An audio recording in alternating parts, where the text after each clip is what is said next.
Christina Fan. Welcome to MetzMinute. Today we have a whole roundup of stories from the tech world, the sales world, consumer packaged goods, and travel, all about managing the social customer.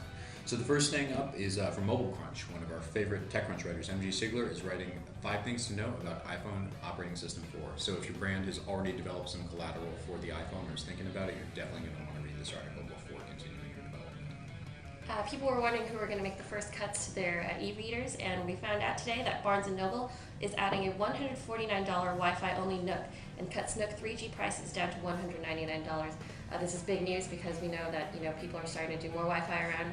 Starbucks recently decided to do free Wi-Fi internet, so e-readers, check out the link if you're interested. And so what this means is in the last year, pricing from, say, the original e-reader product, the Amazon Kindle, is now cut by 50% already for a mainstream e-reader device. In other news, Sellfire, the San Jose-based mobile couponing company, just added the large Midwestern drugstore chain, Giant Eagle. It's about 200 stores to their e-coupon network, and so that's a fairly traditional drugstore chain based out of the Ohio, Pennsylvania, Western Virginia, West Maryland area.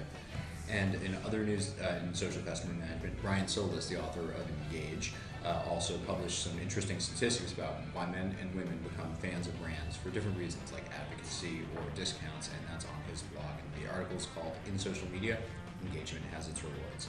And last but not least, in the tech space, there's an article on CNET this morning called Changing the Rules of the Dig Game.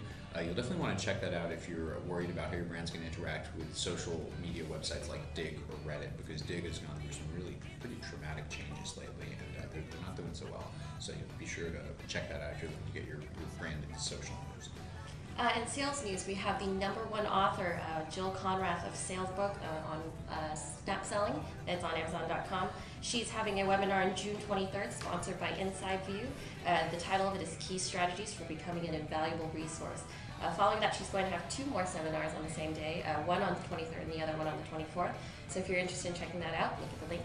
Yeah, if you read Neil Rackham's Spin Selling in the 1990s, you might want to check out Jill Conrath's Snap Selling. It's kind of a different perspective on B2B sales. In the consumer packaged goods world, it looks like Whole Foods is actually ordering mandatory stickering for organic cosmetics and personal care items by next year. That's coming from Drugstore News. And you want to talk about what's happening with Facebook and TripAdvisor? Sure. So all the travelers out there, TripAdvisor is getting friendly with Facebook by adding trip friends. So you'll have a little bit more personalized interaction with your new trips, and you can ask questions and ask your friends and have them interact with it on the Facebook space and get answers to your questions there.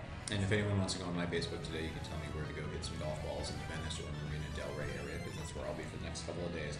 Last but not least, we wanted to share a little book. This is sort of a classic. It's called Honest Business. It was written by Michael Phillips and Sally Raspberry. It's from the late 1980s. It's actually one of the first business books about transparency, and while searching for it, I found a Homer Simpson stamp. This guy, Paul Hawken, calls it the Bible for starting and growing an honest business. It's pretty interesting because it's a business book, but it's published on Shambhala Press, which is a Buddhist press. A real tiny thing. This is sort of a pre-electronic book, small book. So definitely worth checking out if you're running a business. And that's all the news about the social customer for today. I'm Adam Metz. And I'm Christina Fan. Thanks for joining us on MetzMinute.